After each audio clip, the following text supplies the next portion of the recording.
sir. Good morning, everybody. Welcome to the February 21st meeting of the Regional Project Coordination Committee. Our first item is the first comment period for citizen participation. This is the one that should be restricted to items already on the agenda. Are there any comments from the public? Hearing none, we'll move on to item 2, approval of the minutes for the January 17th meeting.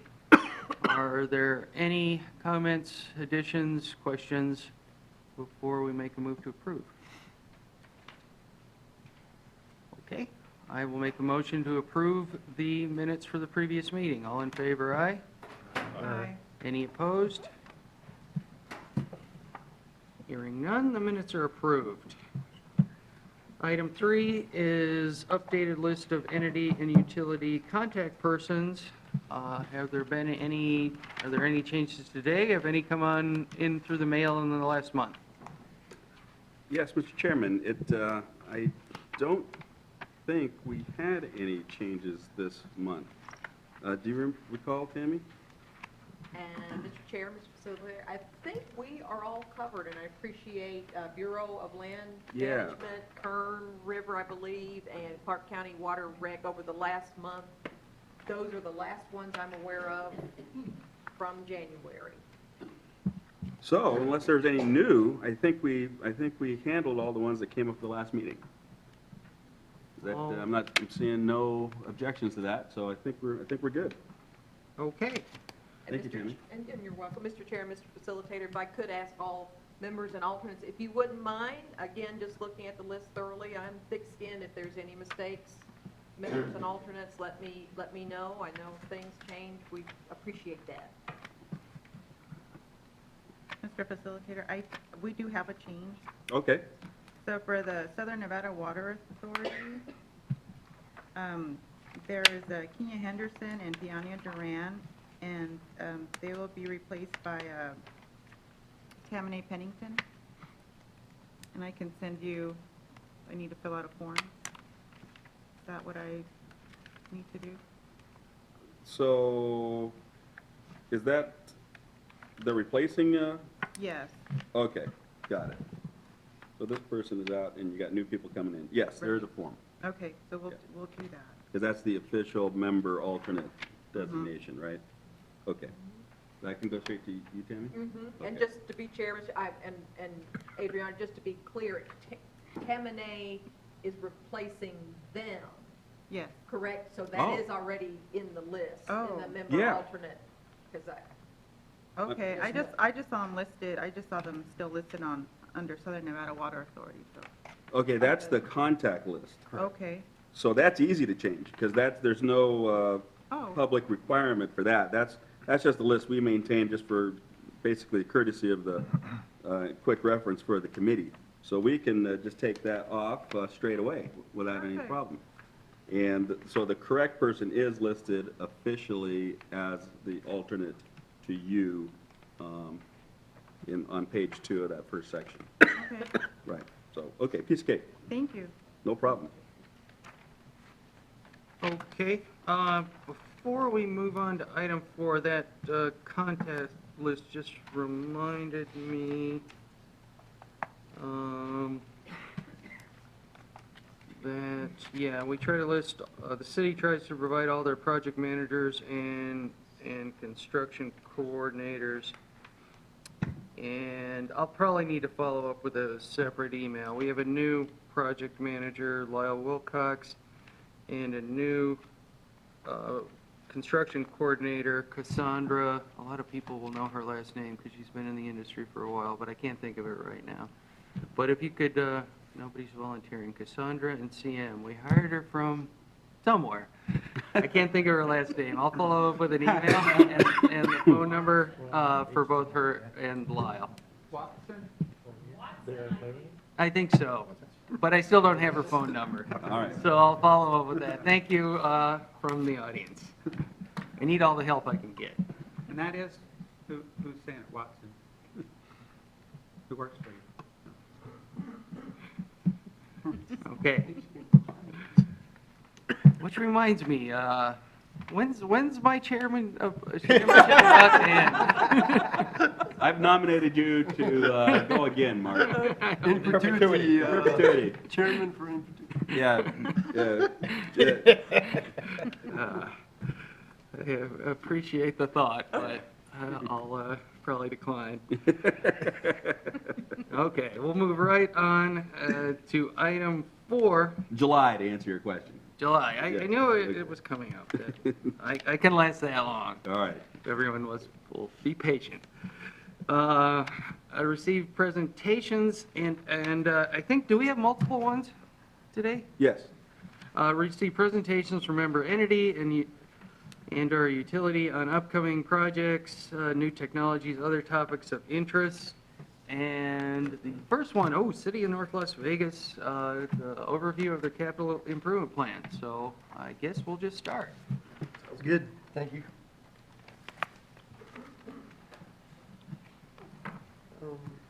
How's it going? I'm Dale Daffern, the Manager of Engineering Construction Services for North Las Vegas. And it's kind of interesting presenting a capital improvement plan right now because we're really in our mid-year and we're preparing the capital improvement plan actually for fiscal years 19 through 23 right now. I would have shared some of those projects with everybody also, but they haven't been approved by our council yet. We haven't gone to our council with them, so we're just going to do the 18 through 22, which is currently ongoing. Anyway, as most of you are aware, capital improvement plan is actually a conglomeration of various funding sources that support large major improvement projects and large equipment purchases like fire engines, vehicles, heavy equipment, things of that nature. The projects are really selected kind of on an as-needed basis and obviously change from year to year, although you have to prepare a plan for 5 years. Once the projects are selected, they usually require some speculation on expenditures to support the project, the funding sources. Also, you have to estimate the time to complete the project, and usually you have to go through various funding agencies to get the money. Typically, these projects become a fixed asset for the city due to the large capital outlay that's associated with them. And these plans usually include operation and maintenance dollars. However, I think if you know, most jurisdictions have O&M costs wrapped up into some of their departments and divisions. These plans actually have some additional costs wrapped up in them. So anyway, the North Las Vegas capital plan for 5 years is about $734 million, with about $391 million in 17-18. And I think everybody's aware of the Faraday issues that we've had. We had about $200 million scheduled in this plan for a special improvement district out in Apex that we're not going to move forward with the $200 million program, but we will be doing some work out there. So these numbers are a little bit inflated.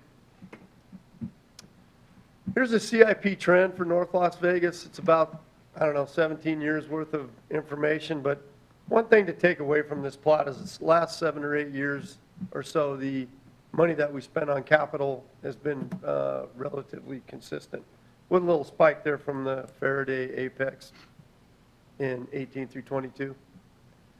There's a 5-year breakdown of the plan, $390 million for year 1, $200 million of that again, once again, is the Apex, that we're not going to be doing all that this year. But you can see after that, it's relatively consistent, and we try to do that to balance the attack on the projects that we can get out and the purchases and the equipment purchases that we can buy. This is all the different funding sources in the plan. It's everything from like an ad valorem tax, park district funding, to the big stuff like special improvement district funding and regional, Clark County regional flood control and some of the fuel revenue indexing. I can't go over all of them obviously, but I highlighted the big 4. See there to the left, about 20% of our plan is regional flood control. The Fry 2 funding is about 16%. The special improvement district, we do have a couple other districts in there as well as the Apex, but that number's overinflated also. And our utility enterprise fund, both sewer and water, is about 14% of the plan. Breaking it down by category, just roughly those percentages, about $143 million in flood, $200 million in municipal facilities, transportation 200, and then the sewer and water together is about 112 million. We also do buildings. We don't build a lot of buildings, but we're going to remodel the Canyon Electric building for our new downtown library, as well as put in some park and amenities funding that. That number's pretty much doubled since we started putting together some estimates. There's a picture of the building. I know it doesn't look like much now, but you got to have the vision, I guess, for the new future library. And then in front of that, to the right, obviously, that's Lake Mead, but in front of that's all the property that we purchased for the park and amenity that's going to go in front of it. Flood control, as I mentioned, is 143 million. Got a few slides of some pictures of these reaches coming up. But the Beltway Detention Basin out at the 215 and the railroad tracks, basically, we're under design with that's about 12 million. We just finished up the Central Freeway Channel in Cheyenne. We ran some 10 by 12 boxes parallel to the Central Freeway Channel out into I-15, which made everybody really happy while Project Neon was going on, but we just finished that up. The Hollywood storm drain system, we're getting ready to advertise that. We're a couple weeks out on the advertising, but it's 28 million bucks, and we have Vandenberg Detention Basin just south of the VA hospital. It's about 26 million, 27 million. Picture of the Central Freeway boxes. You can see just kind of off to the left there, the size of the box, like I said, mentioned, 10 by 12. And that's where they were hammering out the confluence on the right.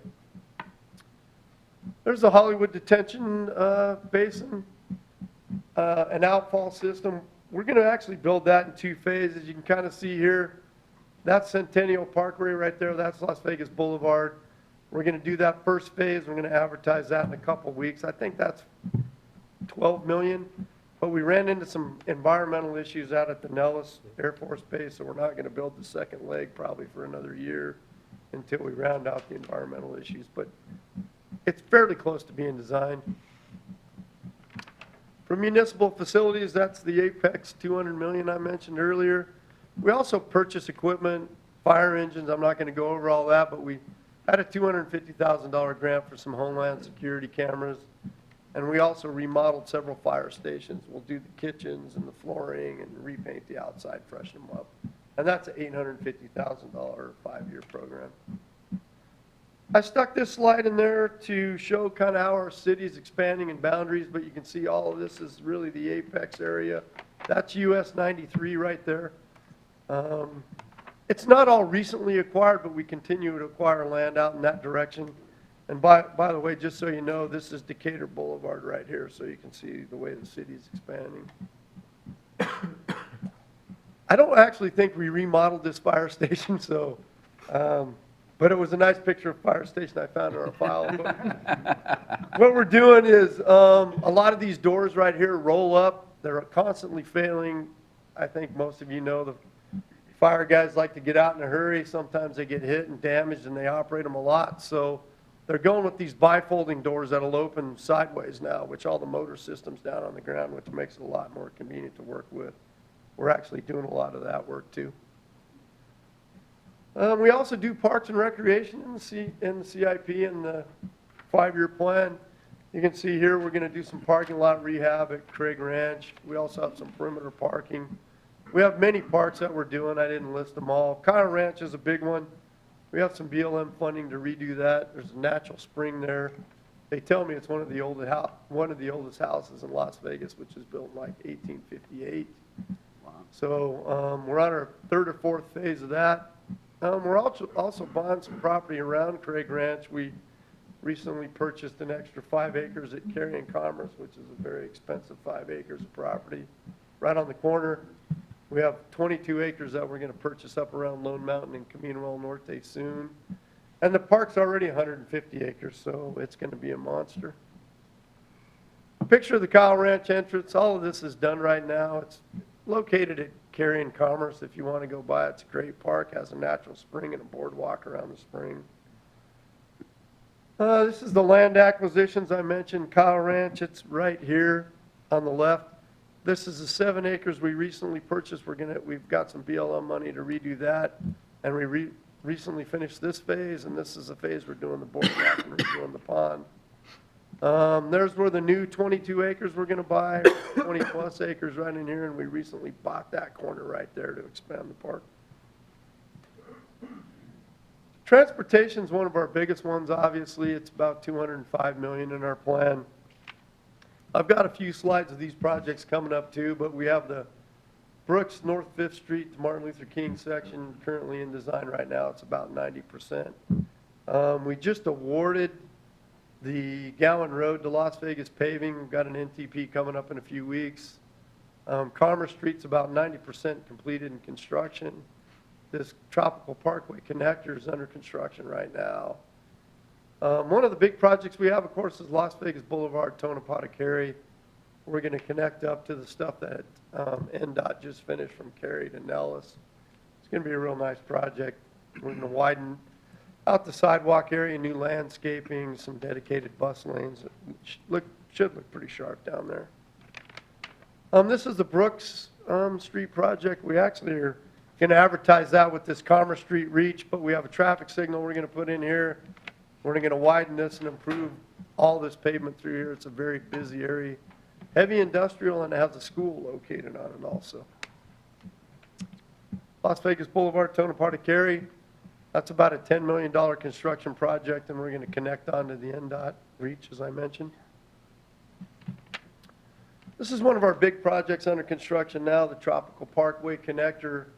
We're tying into the 215, I-15 interchange. And also NDOT has a construction project or a design project right here for this system-to-system interchange. We also have a special improvement district up in that area, and we're going to eventually connect this from Lynn Lane to Hollywood, north to Hollywood to the 15. So that had to spur a lot of growth up in that area. I mentioned a little bit about sewer and water. It's about 112 million or so, 14 in the plan. One thing that we do is a lot of reservoir repainting, and we're also going to rehab 6 or 7 wells this year. If you don't know, some of our major producing wells save us about $2,000 a day in S&WA fees, and we currently have 6 of those wells down right now. So you can see the amount of money we can save to get those wells rehabbed. That northern beltway, this SID here is that area that I was telling you up around Tropical Parkway and the 215. We're going to tie all of the wastewater treatment facilities that get to our wastewater treatment plant at Betty and Cheyenne up into that area, as well as some water infrastructure that's going to really spur growth in that area, we hope. That's the SID 65 area I was mentioning. I think this is Hollywood right here, or maybe right here, but we're going to connect up this to the 15. So all that area is going to be fully improved here shortly with some good major backbone infrastructure. I mentioned we do some reservoir repainting also, or maybe I meant to mention that. This was a 3 million gallon reservoir that we recently rehabbed. We had to redo the flooring, paint the inside and outside, and that's usually about $1 million a reservoir. We're currently doing another reservoir at the same facility. That's a 10 million gallon reservoir, and the floor has to come out of that one also. So we're really hustling to get that in before summertime, obviously, when the water usage goes way up. Wrapping things up here before I close out, just to mention that we're halfway through the plan. We're not going to get all of our projects done this year, obviously. They're going to carry over to next year. So one thing to keep in mind there at the beginning of the program, you saw that $390 million, $730 million number. Those usually move out a little bit depending on how successful we are at land acquisition, how successful we are at getting the construction projects out on the street. That's about it. Any questions? That's fantastic, Dale. Thank Yep. you Hey. for taking the time to put that together and bring it in. No worries. Thank you, guys. One question, though, just the cycle, where are you with the next iteration of the CIP? We present the FY19 to council. I think I present that on the 21st. I think it's our second council meeting in March. Okay. And then we'll be ready to give another round of projects. So you're on obviously, the goal is to have it approved July 1? Correct. Yeah. Yeah, Okay. July 1. Okay. Thanks. You bet. Thank you, guys. Thank you.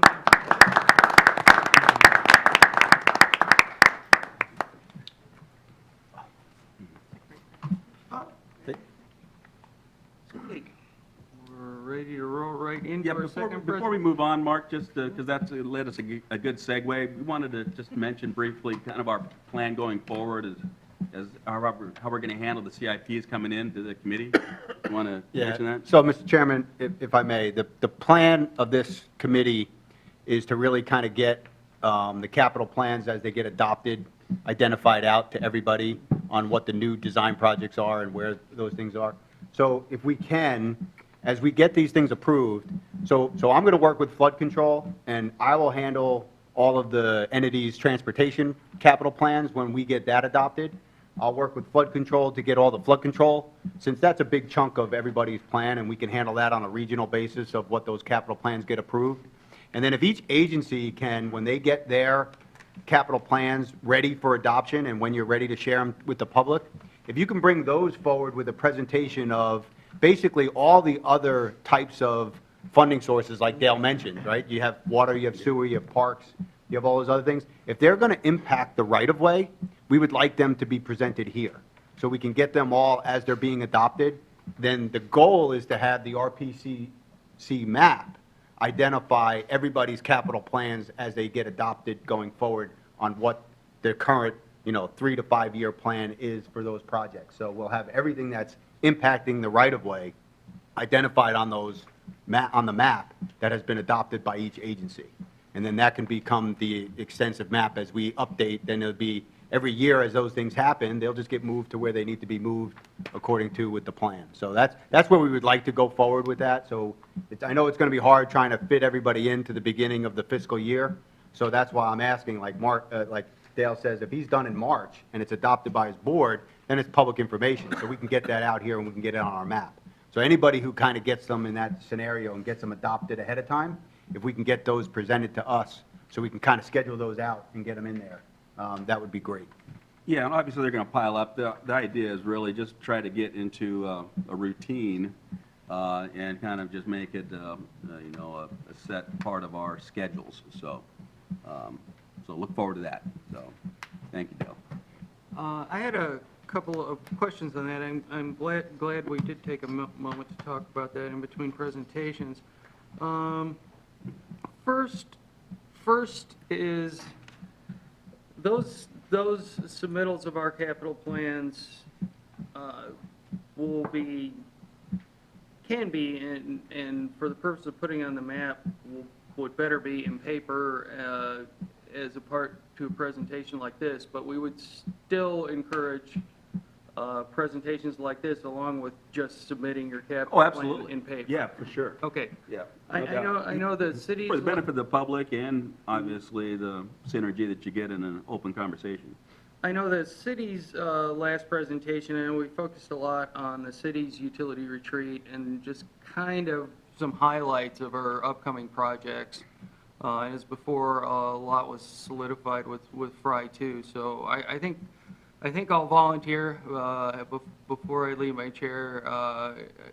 And I think we talked at a separate time about upcoming presentations, but I think the city would like to do a presentation along with the paper copy submittal in summer, early summer. Yeah, and on that point, we put together, kind of our a draft of a schedule just to get something on paper and get people in the routine. But we'll go back to the drawing board on that and get people, set up and get those scrunched in. Maybe instead of doing a agency and a utility, maybe we do the agencies from March to July or August or whatever, and then the utilities and, after that, since I think they might be on a different schedule for adoption. I'm not sure. So just thinking out loud. We'll make sure everybody has a crack at it. It sounds like a good idea. And for a PowerPoint type presentation, we would list our flood control and our RTC projects. When you said you were going to handle, you were talking specifically about regional flood control and RTC. As far as our paper submittals of our plans, you're already going to be of our adopted capital improvement plans. You're already going to be assembling RTC and regional flood control projects, is what I heard. Yeah, also as a presentation. Like I'll present all the roadways for the okay. regional agencies so that you don't have to include those in yours, right? So we don't have to duplicate. So we'll handle the roadway. I'll talk to flood control about handling all the flood control projects that are done on a regional basis that just got adopted for the next, 5 years or so. And then you guys can start just emphasizing on the other parts of your capital Okay. plan that you're in control of, that we don't have a regional nature of, right? That's the information that's beneficial to everybody out in here, so that we can get that specific information on the maps as well. So you wouldn't have to present it. If you want to just touch on it, that's fine, but what I'm saying is that we'll handle the roadway portion so we can make it less for what you have to do. Great, I wasn't sure I heard that right, but that sounds great. You wouldn't be, a final question, you wouldn't be necessarily assembling everything on the tip and the STIP, like NDOT funded, like jobs we're not using RTC funding, or would you be trying to harvest that? Well, I mean, we'll do whatever information I can obtain Okay. during our capital process, I would include. Okay, Yeah, so, okay. Great. and I'll try to go first so that you'll know what we've covered and what you need to expand on. It makes a lot of sense. Yeah, so, yeah, if we could cut them down to just those things that are unique to the agencies, the other funding sources, then maybe we could do 2 or maybe even 3 a meeting if they were, 10 minutes each, or, you know what I'm saying? So, Right. just try to consolidate. Okay. Then without, Thank you for the indulgence. no, Appreciate I it. appreciate that. It cleared up some things in my mind too. So our next presentation is the Las Vegas monorail extension to Mandalay Bay and Energy Relocation Project.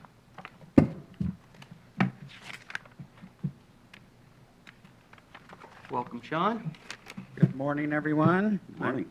I'm Sean Arnold, MB Energy, Government Liaison, and also Project Manager.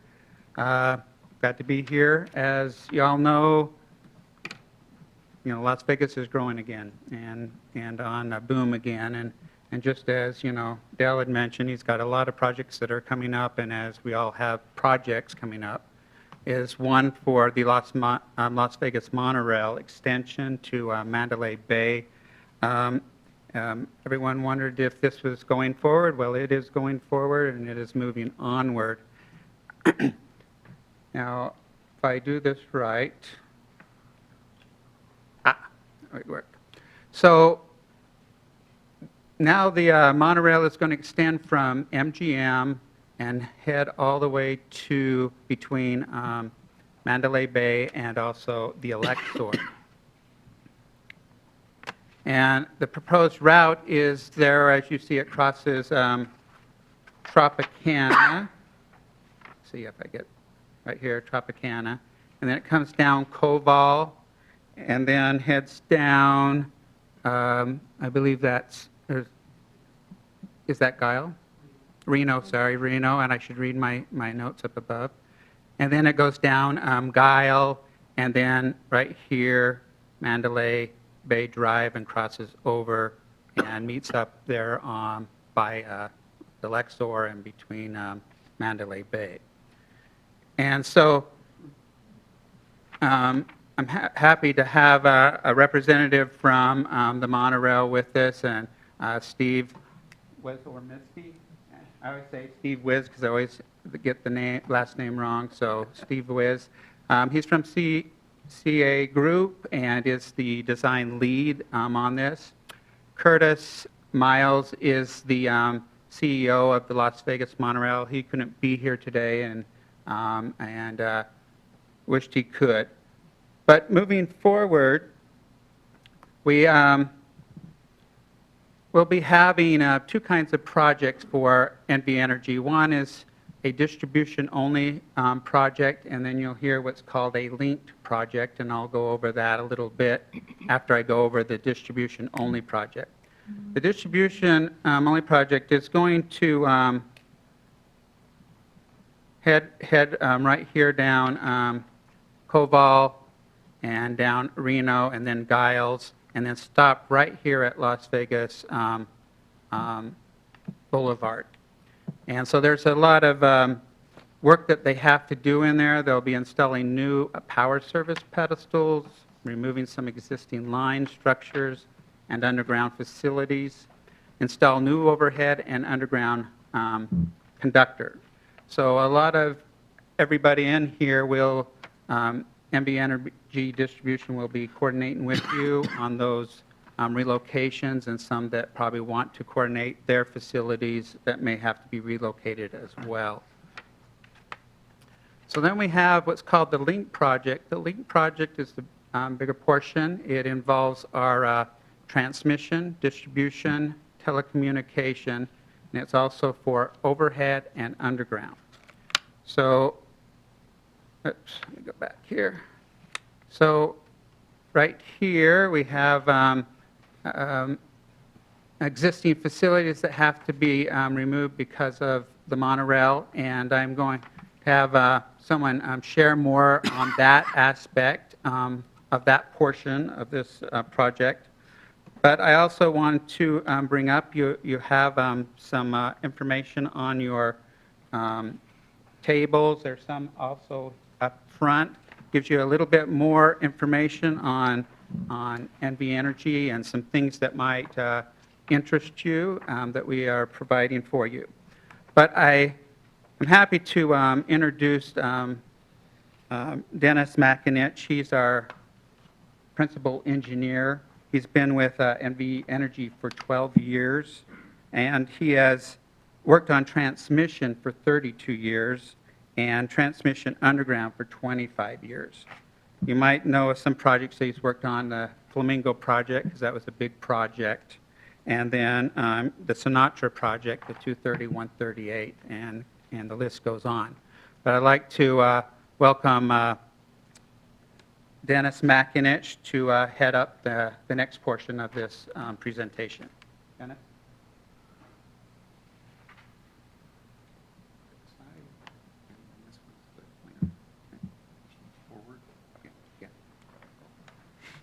Hi, I'm Dennis Mac Lynch. I'm Principal Engineer, Transmission Engineering for NV Energy. Sean gave you a pretty rough deal. What the monorail people are doing is, they're coming through with their guideway right through the intersection, and it just so happens right over top of our existing overhead underground riser, which feeds the the Excalibur substation out there by the freeway. And as a result, we need to provide facilities for the power lines to get into Excalibur. And what we'll be doing is we'll be taking this structure here and splitting it into two structures, basically. One north that's about 80-some feet or so north of the existing structure, and one to the south of the intersection there at Mandalay Bay Road. This provides a gap in the overhead conductors and other wires that would, be interfering with the new facility.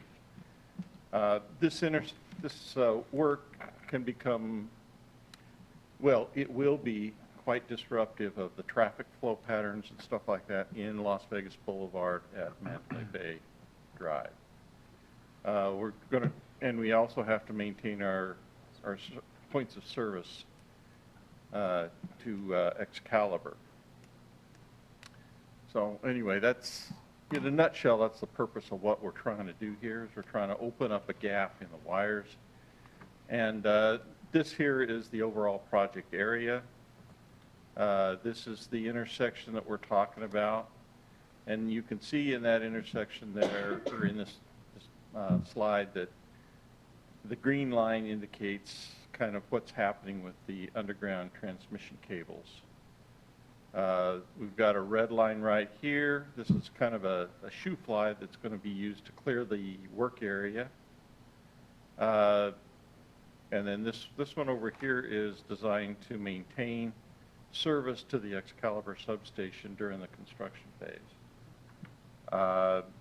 Right now, we're looking at putting this overhead transmission facility, this temporary overhead transmission facility, in the little strip of ground between the frontage road, I-15 frontage road, and Frank Sinatra Drive. And then we would be coming along the south, or the north side of Russell, along the north side of Russell Road over to Las Vegas Boulevard, where we would then make a connection to the existing overhead conductors. And, you know, that would be kind of the first thing that we would do is this temporary overhead shoe fly, so that we can establish our service to Excalibur. This is a picture of that existing overhead transition structure, taking the lines underground to Excalibur. As you can see, it's quite a Christmas tree. Another view of it, and down below the transmission conductors, which are up there with the cables, you've got a distribution circuit, and then you also have, you also have some third-party communication things in here. You know, we've got, I think we've got a Cox, we've got TWT, and you know, at least one other joint pole attachment deal. And then we've got our own communication facilities in here in this position. Just another view back looking north on the strip.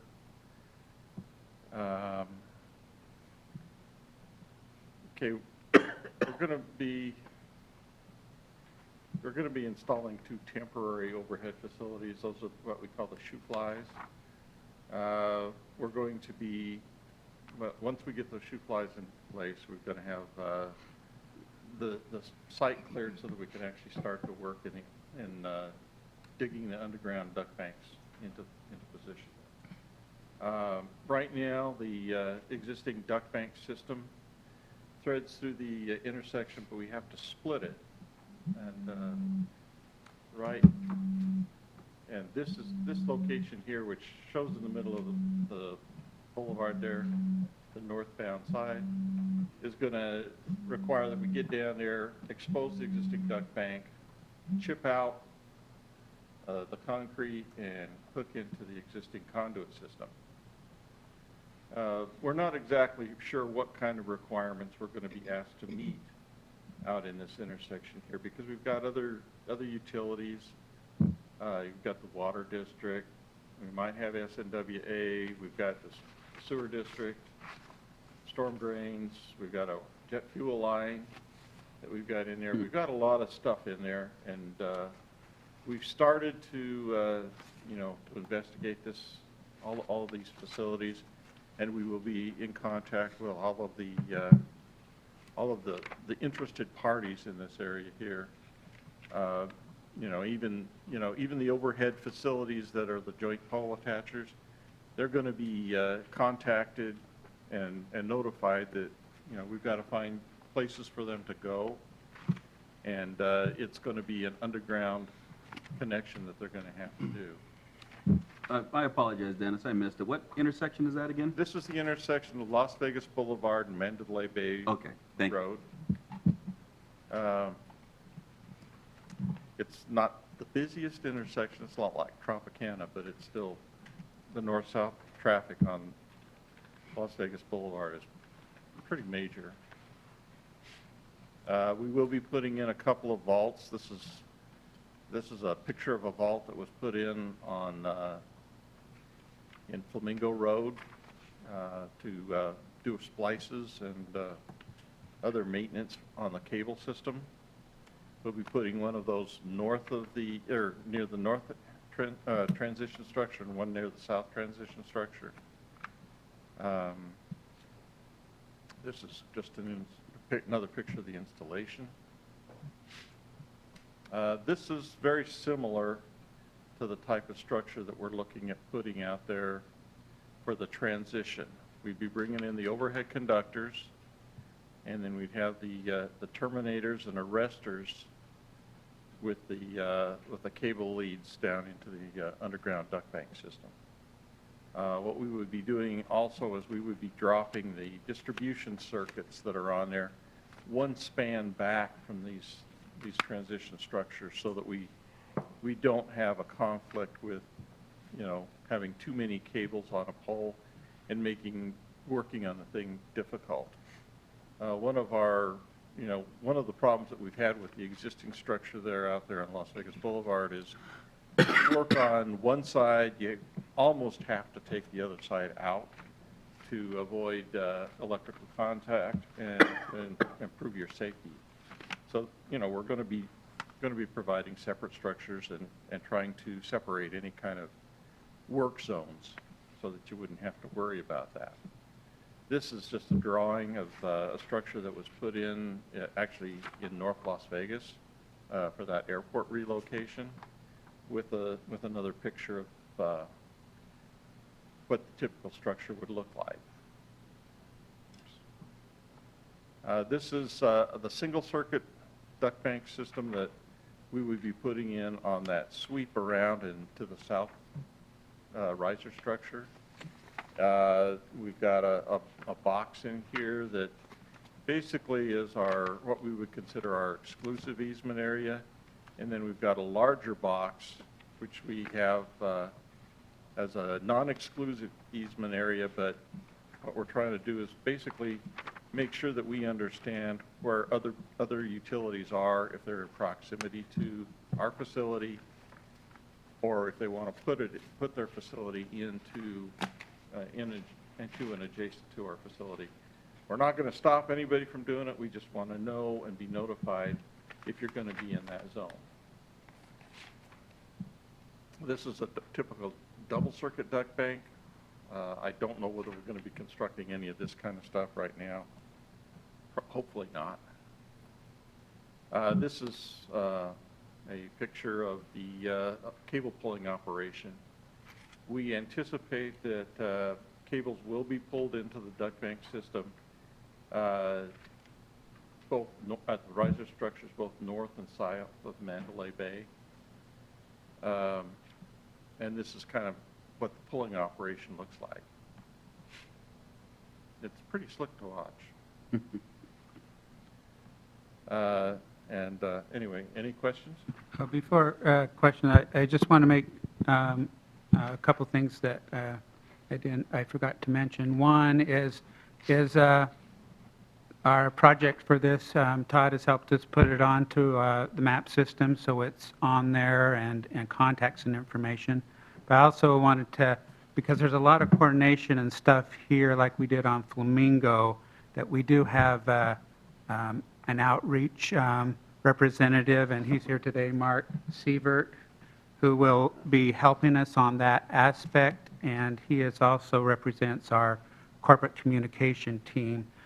So we will be working with you guys on that and, coordinating those, sometimes public calling, always calling Clark County, and so we're going to try to minimize those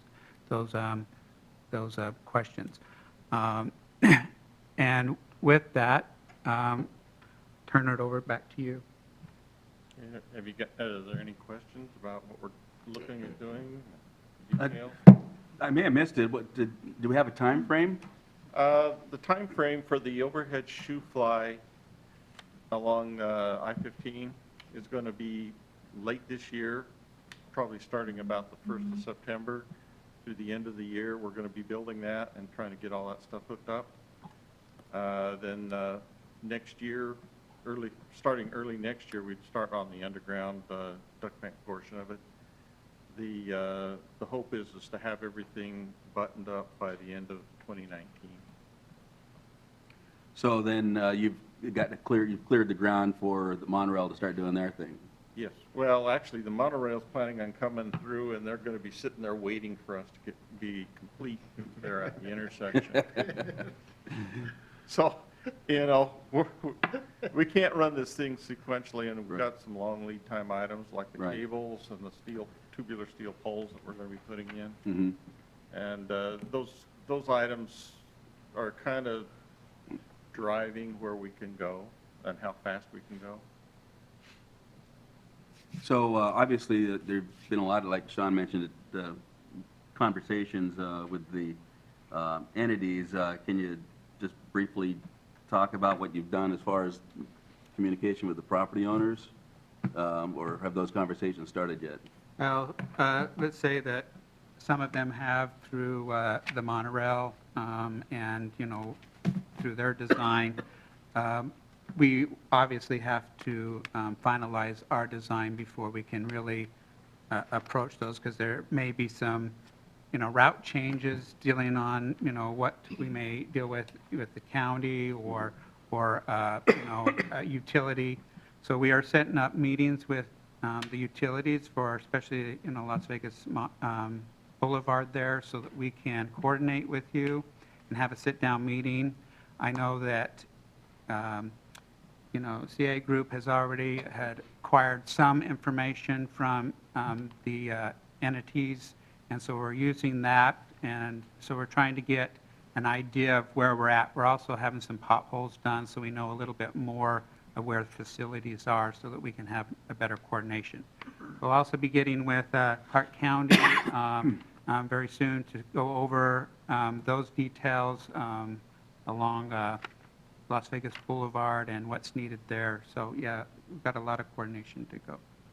So like the conversations with the property owners are basically waiting until you have your final design? Well, let's say the major project, or the major property owners have an interest in this, and so we have been working with them. And there are just a few that are possible easements that we need to acquire that have not been Okay, contacted yet. cool. Thank you. Just a quick question. Yes. So I see that your non-exclusive easement is 20 by 20. And then there's a buffer inside. What's the dimension of your buffer? The interior buffer is set up to kind of provide like 3 foot of clearance from the surface of our duct bank to where we would want the closest other utility, especially in parallel situations. And crossing situations, I think we're more like about 2 foot, 2.5 feet. It's just a matter, we want to have enough separation so you can work on your facility and we can work on our facility without destroying the other guy's, working area. And also, the exclusive easement portion is kind of getting into the danger area, that we want to make sure that everyone knows what that is, so they don't go into that, and keep them safe. And so then the non-exclusive one is we want to coordinate with you just so that, everyone's safe while working around that as well, as like we did on Flamingo. I'm just thinking for existing utilities that are in there now in your zone for. What we will be trying to do with existing utilities, if we've got to put a new duct bank in, we'll be trying to maintain that box. So we will adjust our facility as we go through there to maintain those minimum clearances. And if you've got, particular clearances that you want maintained, then, we'll want to hear about that and basically do whatever we can to accommodate those. Fair enough. Thank you. Any other? Anything else? Thanks, All right, Dennis. thank you. Thank you. Appreciate it.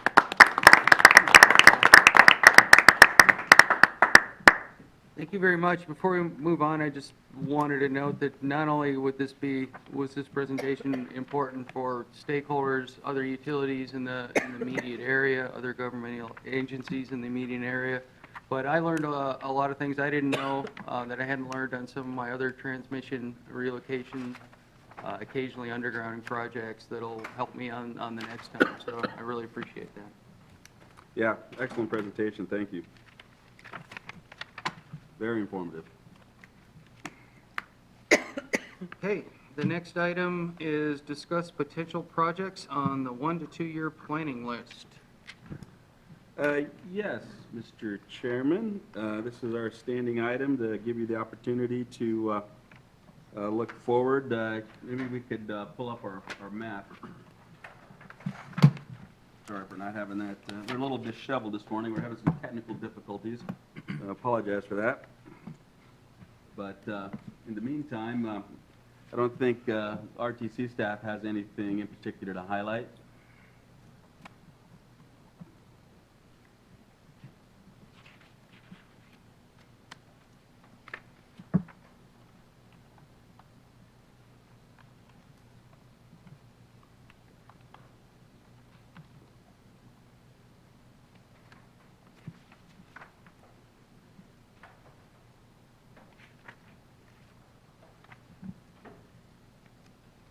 just curious what we're showing on here as far as the monorail there. Airport coming around the corner. And there's Sunset. Oh yeah, we're up here. There's Trop.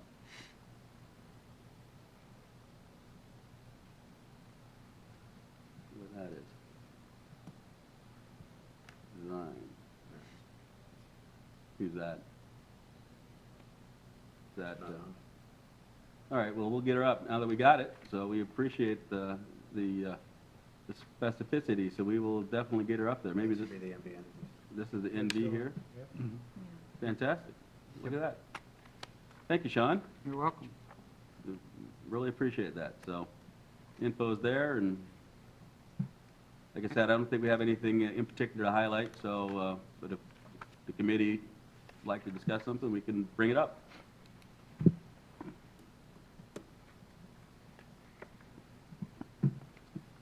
JP, if we could, Yes, sir. City of Henderson would like to add one.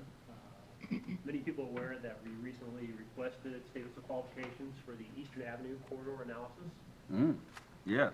And it's kind of a unique one. Does it fall within planning or design? Because the first aspect of it will be planning progression analysis, which will definitely take at least a year before we move into design. But it's going to be the limits of Eastern Avenue from Horizon Ridge Parkway to the south, all the way to 215 in the north. So it's joint. The majority of it is Henderson right-of-way, but there are substantial portions of Clark County right-of-way. We share the roadway down the center line in some areas. And then of interesting note, of course, is the crossing of St. Rose Parkway. That's it right there, right? Yes. We got it in as planning, which is Perfect.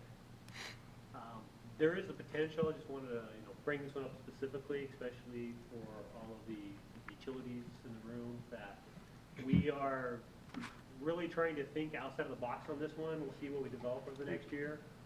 But conceptually, we're not opposed to doing some sort of grade separation of St. Rose and Eastern Avenue, whether it's up and over or under or sideways or you name it. And just wanted to give everybody a heads up that if you have things coming up in this corridor in the next several years, let's start talking. yes. Because this potentially could be substantially more than just a traditional, let's rehabilitate the pavement and put it back. We're talking potentially major modifications.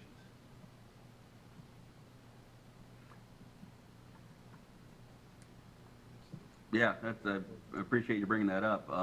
I know years ago a study was done that looked at actually widening it, taking, blowing it out to like 120 feet in areas. Is that, is there talk of widening it? At this point in time, as they're going through the consultant selection, Yeah. what we tell everybody is all options are on the table. Okay, great. We definitely want to get the most qualified people in the room who can definitely think outside the box. And that's why they mentioned the over, under, sideways, you name it. The entire corridor has concerns. It's a critical corridor for Henderson, and we want to see what we can do to it. Outstanding. Thank you.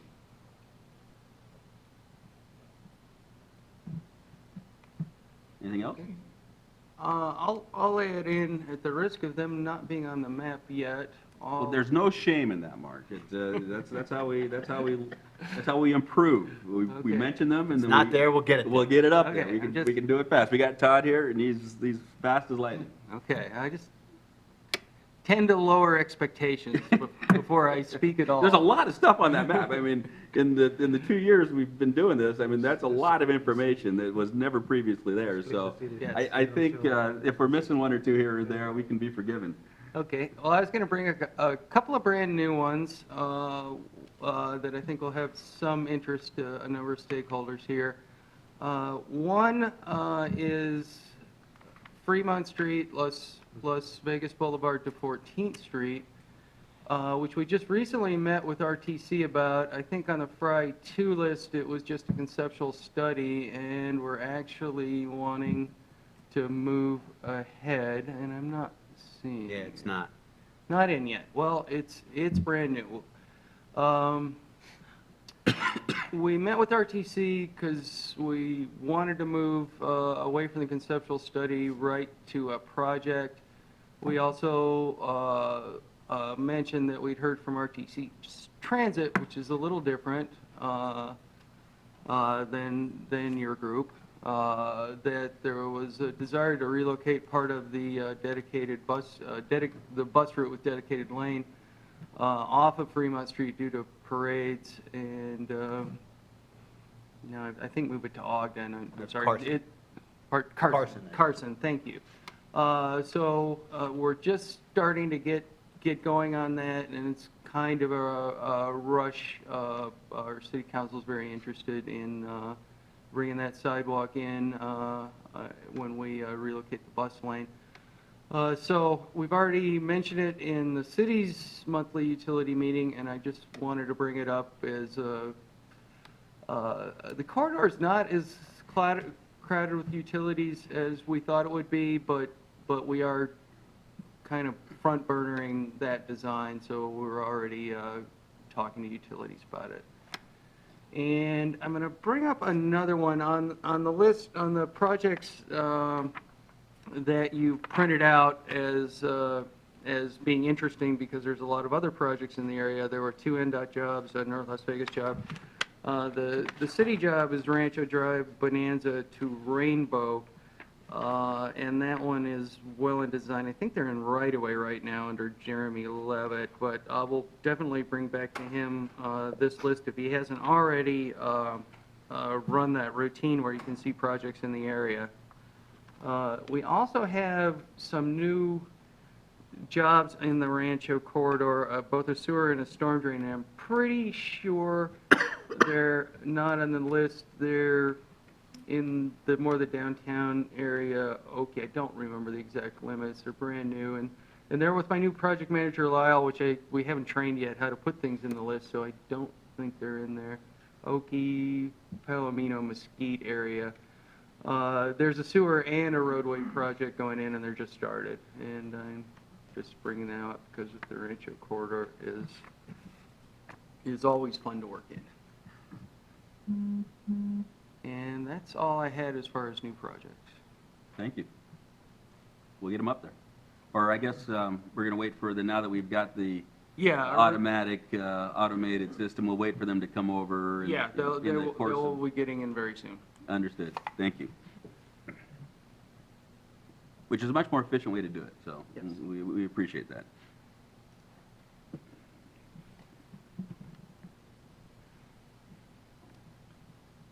Okay, if there isn't anything else, we'll move on to the discuss projects under design and are on agency boundaries for possible action. Yes, this is your second standing item. Again, as you mentioned, these are on the list just because they look interesting, because of they're on the border and there seem to be opportunities for cooperation. Provided for your convenience, we didn't have anything to add other than these looked like they might be fruitful for conversation.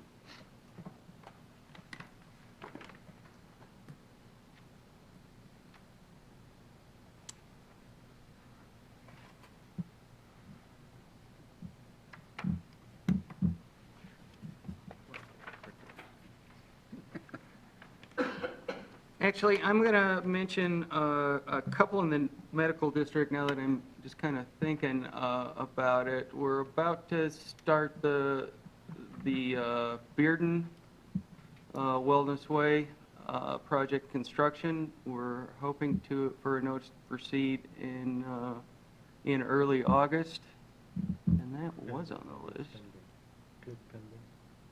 Yeah, that might be on the Below list. design. There you There we go. So there it is on pending construction. There were a lot of utilities, but we've taken care of just about all of them during design. It's a small little project, but it's in the medical district, and it does relate to the shadow project, which is shown in the green line, and I just wanted to mention that briefly. We're at 70% design, and we've worked out a lot of issues with utilities. Interpretation of our particular franchise agreements, and they're different between different utilities and very different between different agents, between different governmental agencies. But we've worked together with a team with all the overhead utilities, and we finally, either today or tomorrow, we'll be sending out our final letter, I think, directly to Nevada Energy. We're starting with them as the biggest player on the polls.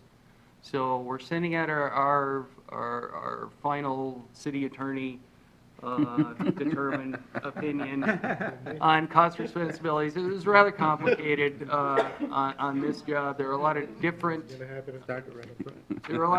types of conflicts with the projects on the overhead utilities, and that's going to Larry Luna. We'll be following up with the other utilities. We're still in right-of-way acquisition, which we really, again, I think I mentioned before, really appreciate all the overhead utilities working with us on an underground design, so we'd be able to meet with the adjacent owners for locations for the above-ground transformers and stuff like that. So we're at a point with the overhead utilities designs that we can start doing that, and to be able to have that done before we were able to say, hey, we've looked at all the different conflicts, and this is our opinion on cost responsibility. So we appreciate that, and Larry should have gotten that letter today or tomorrow, and then we're going to follow up with the other overheads. But we're 5 or 6 months away from start construction, so we have, because of right-of-way, maybe even more than that. So I just wanted to mention those two in the medical district, and that's all I had. Thank you. Okay, we'll move on to item 7, receive a report from the Cone Management Working Group. Yes, thank you, Mr. Chairman. Let me grab that back. One of the things we're working on is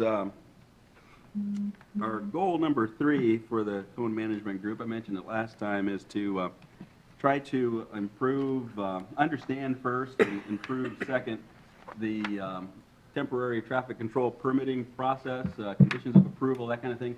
You can hold off on that. We can wait on that until after the meeting, I think. Thank you. So moving forward, what we want to do is basically get the whole group together, the Cone Management Group together, to start talking about some of those issues, the conditions of approval, those that are common, those that are unique to each agency, document the process for each agency, get that on paper so it can be understood, studied, maybe improved upon. Before we got the whole group together, though, we decided that it might be a good idea to have the individual conversations first. So we've met with all the agencies now. We've met with, including NDOT, one-on-one. We've got their list of basically we went in, what's working, what's not from your perspective. You know, where are we printed out the conditions of approval for each of the agencies, so it was a nice packet that everybody could review. We have talked to the underground contractors. We've talked to the traffic barricade companies, each individually. Everybody, you know, like in any complicated process, there are things that one person thinks is working great and the other person thinks is working not so great, depending on how you're looking at it. So this is a big undertaking, and everybody's being very cooperative and speaking their mind, which is what we want in those one-on-one meetings. After this meeting, hopefully we'll have a similar conversation with those people from the utilities that can stay over and have a similar conversation. Again, trying to get your perspective on those things. Now, once we get those, once we get all that stuff on paper, everybody's one-on-one meetings, we're going to put together an agenda, kind of pull out those top 5 things, and those things are coming to the surface, and create the agenda, and then bring in the whole group to try to kind of herd the cats a little bit, so it's not just a complete melee. Bring in the foam bats and let everybody have at it. and whoever walks out gets to make the rules. Not really. Hopefully, it's going to be a very cooperative and congenial meeting. But again, there'll be an agenda, there'll be a specific goals, and again, to get that conversation. This is going to be an ongoing deal. Ultimately, you know, there are going to be things that we're going to want to move into the standard specifications probably. Those 30 or so conditions that pretty much everybody agrees on, not pretty much everybody agrees on. You know, one thing that was suggested was, you know, bringing that group or a subset of that, if we can pare it down, into the standard specs that would be applicable not only on the projects that we fund naturally, but also to the extent that the agencies adopt the Blue Book for use in their development, on their development side, could be used there. Again, the beauty of that is that then there would be a formal process, a formal industry review component to that, where we could get input from industry and make sure that you know, there's a formal public process where these things are talked about. That lends, I think, credibility to those rules going forward, particularly if there are going to be changes in how the agencies plan to enforce the rules. You know, when you create rules, the people that have to live by those rules typically like to have at least some input on what's working and what's not from their perspective. So that's one goal. The other goal is basically, you know, just the idea that, you know, the process, each agency has their process, and obviously the RTC's goal is not to change any agency's process. Even if we wanted to do that, you know, we don't have the ability to do that. But the goal of getting everybody's process documented, at least those big steps, particularly where you've got border issues, you've got multiple jurisdictions, multiple timing of permits. One of the things that we've heard over and over again is just the timing of permits is such that when your window in one agency opens, the permit from the other agency is expired. And that causes a whole reiteration of the process. So, you know, where we have those overlaps, is there give in time frames? Just throwing as a crazy example to try to get rid of those catch-22s that are out there. Again, open discussion, and then that'll come, you know, those things that have to go through an open forum because they're going into the Blue Book, they will. Those things that can be just addressed because of policy will through this committee and the Cone Management Group. So that's the thing that's going on through Cone Management right now. The thing that is not really a formal Cone Management initiative, but came out of conversation in Cone Management is something that we're doing, that the RTC is doing with 3 partners. We're actually going out to all the agencies. We have found a company out there, iCone. They did a presentation here before. They can have a device that not only knows where it's at in the world, it can collect data, speed data, monitor the performance of a work zone. We've taken that concept and married it to an aero board.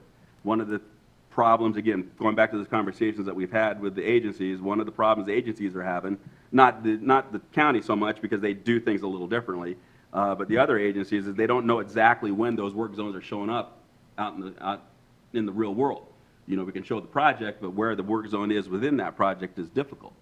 The one thing that the agencies and the barricade companies, contractors, the one rule that they seem to all have a pretty good handle on and seem to follow is that when you take a lane, you got to put up an arrow board.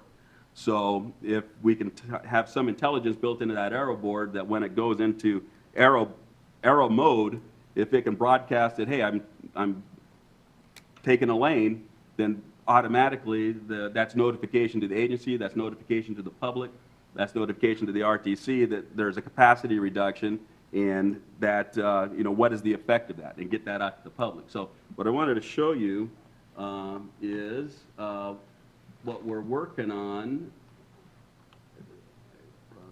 I think that's it. Oh, I spell it wrong. Fortunately, that wasn't anything horrible. Try this again. There we go. Got to put the E in it.